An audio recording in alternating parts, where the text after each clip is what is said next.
Using coal to make steel at GFG Alliance's Whyalla Steelworks is set to be phased out. That's the promise from Executive Chairman Sanjeev Gupta.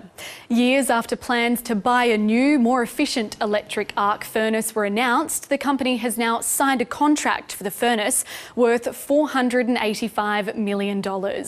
Steel production is a huge source of carbon emissions, but GFG Alliance expects the new furnace will deliver a 90% reduction in direct CO2 emissions in comparison to a traditional blast one.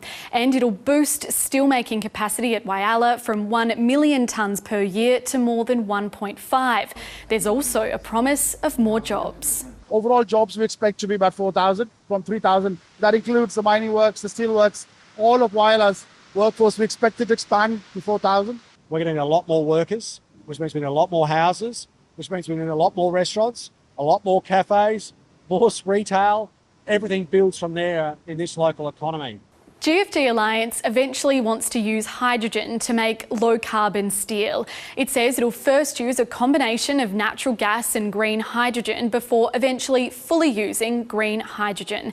And that's another reason why the Premier made the trip north today. As part of his campaign to get elected last year, he promised to build a $593 million hydrogen power station nearby that's set to be up and running by the end of 2025. And GFG Alliance says it'll be a natural customer for that energy. Now, the plant is yet to be built, but the government says 29 companies have put in a bid to do that work, which will be finalised by the end of the year.